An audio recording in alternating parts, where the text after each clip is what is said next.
Hello everyone and welcome back to the channel for some more Star Wars Battlefront II news. Today we have a brand new community transmission, this time on the 3 new vehicles of Geonosis, those being the ATTE, the BARC Speeder, and the STAP. This transmission includes the full details on how each of these vehicles will operate on Geonosis, and the STAP in particular looks really unique and really fun to use. Before we get into this new information, I just wanted to say that we are now less than 700 subscribers away from the big 100,000, and we are now less than 2 weeks away from the 1-year anniversary of this channel, so thank you all so much for that. It has been a wild ride. But with all of that being said, let's get into the new information. Starting out with the ATTE, the transmission reads, the All-Terrain Tactical Enforcer, or ATTE as it's also known, is a heavily armored vehicle used by the Grand Army of the Republic during the Clone Wars. With 6 articulated legs, as the name would suggest, the ATTE is great at traversing all types of terrain. This makes their deployment on Geonosis incredibly useful, as the arid rocket landscape may be sometimes too much for other vehicles. Unlike other vehicles, the ATTE will not be available for battle points. Instead, they will be deployed directly across the planet. If you are playing as a clone trooper, then the ATTE will be the key to victory, as they are needed to capture the final objective, and if you're a droid, you'll be doing everything you can to destroy them or face certain defeat yourself.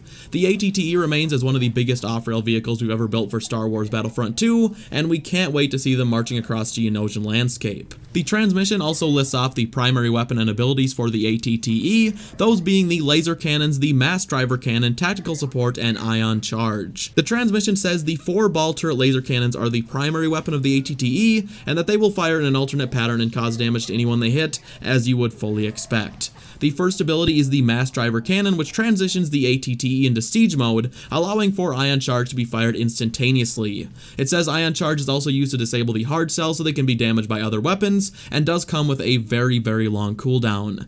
The second ability is tactical support, which provides support to nearby clones. Not only does it refresh their abilities, but will also scan nearby vicinity for droids, which is just like the MTT and a lot of other vehicles in Battlefront 2 currently.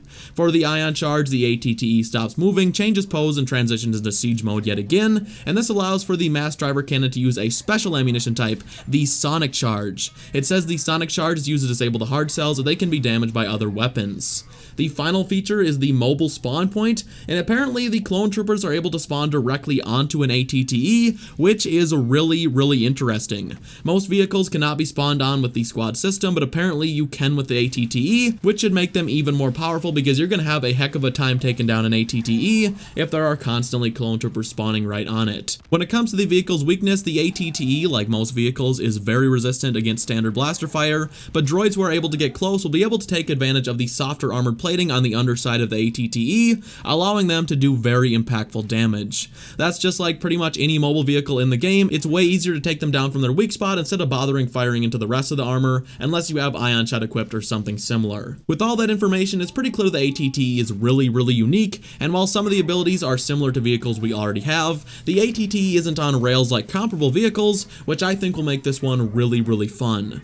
Moving on to the next vehicle, the transmission says, slim and lightweight, the single trooper aerial platform, or STAP, is the perfect vehicle for battle droids. With good speed but great agility, the STAP will allow a battle droid to maneuver across a planet with great ease, and what they gain through agility they will lack in durability, and any droid piloting one will want to evade fire as much as humanly possible. As expected, the main weapons are light blaster cannons, while the 3 abilities are motion scan, heat sink, and laser barrage. Motion scan, of course, revealing enemies, heat sink allowing you to fire without overheating, and laser barrage letting you fire off a very rapid flurry of blaster fire. The STAP will only cost 150 battle points, so I'm assuming this thing will be very easy to take down, and honestly, I'm ready for the STAP to be just as janky as the speeders on Endor, as they definitely look really interesting, and I don't know how they'll work with the Geonosian terrain. Maybe they'll finally give me a reason to rank up my speeder class, as they look really fun to use, although with the droids out in the open like that, I'm sure they'll be really easy to take down.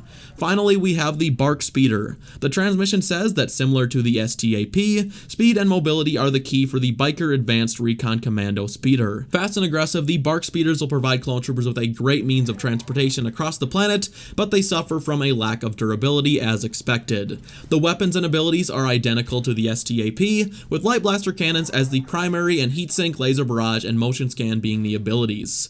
This vehicle will only cost 150 battle points, so I'm sure it will be relatively weak, and from looking at the image you can tell it's going to handle exactly like the Endor speeders. In fact, it's probably a reskin reskin of those exact speeders on Endor, which is totally fine, and honestly, they'll probably work way better on an open map like Geonosis as opposed to Endor, where you get stuck on a branch every 5 seconds.